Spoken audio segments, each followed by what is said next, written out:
நீங்கள் பல விடயங்களை சிறப்பாக செய்கிறீர்கள், இல்லை என்று சொல்லவில்லை. போதைப் பொருளை கடத்துபவர்களுக்கு எதிராக நிற்கின்றீர்கள், லஞ்சம் ஊழல் போன்றவற்றுக்கு எதிராக நின்று செயற்படுகிறீர்கள், அவர்களுக்கான தண்டனையை கொடுக்கின்றீர்கள். உண்மையாக சிறந்த விடயம் கல்முனை பிரச்சனை. கல்முனை வடக்கு பிரதேச கிட்டத்தட்ட 30 வருடங்களாக பிரதேச ஒருங்கிணைப்பு தலைவர் நியமிக்கப்பட்டிருந்தார்.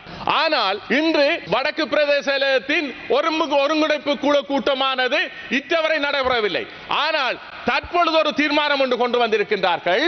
கல்முனை பிரதேச செயலகத்தோடு கல்முனை வடக்கு பிரதேச செயலகம் சேர்த்து 2 பிரதேச செயலகங்களை சேர்த்து ஒரு ஒருங்கிணைப்பு குழு கூட்டத்தை, பிரதேச ஒருங்கிணைப்பு குழு கூட்டத்தை நடத்துவதற்கு இது எந்த விதத்திலே நியாயமானது? விழாகாலம் நடந்த ஒருங்கிணைப்பு குழு கூட்டத்தை நிறுத்திவிட்டு இப்ப 2 பிரதேச செயலகங்களை சேர்த்து பிரதேச கூட்டங்கள் நடத்துவது இது ஒரு பாரிய மோசடிக்கு தள்ளப்படுவதற்கான பாரிய பிளவுக்கு காரணமாக இருக்க போன்றது. என்றால் மீண்டும் மீண்டும் இந்த பிளவுகள் ஏற்படுவதற்கு காரணமாக இருக்கக்கூடாது. இந்த அரசு நிதி ஒதுக்கீடு ஏனைய விடயங்கள் போன்றன இந்த வடக்கு பிரதேச செயலோடுதான் கடந்த காலங்களிலே நடந்தது.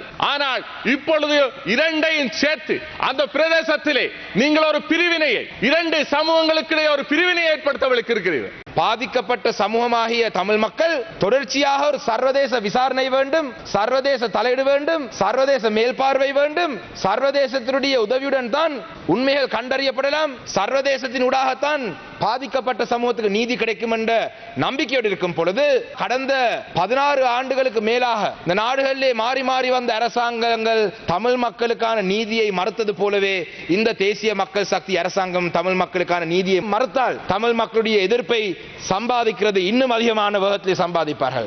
பெரும்பாலான மக்கள், குறிப்பாக இந்த பிள்ளைகளை, பாடசாலை பிள்ளைகளை வைத்திருக்கின்ற மக்கள் எங்களிடம் கோருகின்றார்கள், தயவு செய்து இந்த போதை விற்பனையாளர்களை, இந்த ஐஸ் போதை விற்பவர்களை தயவு செய்து கொண்டே சிறையில் அடையுங்கள் அல்லது அவர்களை நாடு கடத்துங்கள், எங்களுடைய பிள்ளைகள் கெட்டு போகிறார்கள் என்று மக்கள் கண்ணீரோடு கதறுகின்றார்கள். எனவே அப்படியான இந்த மக்களை நாசம் செய்கின்ற இந்த போதைப் பொருட்களை இறக்குமதி செய்து ஒரு பெரிய ஃபேக்டரி ஒன்றே கண்டுபிடிக்கப்பட்டிருக்கிறது. நாசகார விளைவில் ஏற்படுத்தக்கூடிய ரசாயன பொருட்களை உற்பத்தி செய்கின்ற நிறுவனமாக காணப்படுகின்றது. அது தொடர்பாக நாங்கள் இந்த மக்கள் மிகவும் கரிசனையாக இருக்கின்றார்கள். அதை பற்றி கதைக்கின்ற பொழுது இங்கே இருக்கின்ற எங்களுக்கு முன்னால் இருக்கின்ற சிலர், எதிர்கட்சியைச் சேர்ந்த சிலருக்கு தென்னை மரத்திலே தேள் கொட்டினால் பனை மரத்திலே நெறி கொட்டும் என்ற மாதிரி இங்கே அவர்கள் பதறுகின்றார்கள், கத்துகின்றார்கள். அவர்கள் சொல்லுகின்றார்கள் தங்களுடைய கையிலே கரை இல்லை என்று சொல்லி மார்பிலே தட்டுகின்றார்கள். நான் நினைக்கிறேன் மார்பிலே தட்டுகின்ற பொழுது அந்த கரை மாறி கையிலும் வந்துவிடும்.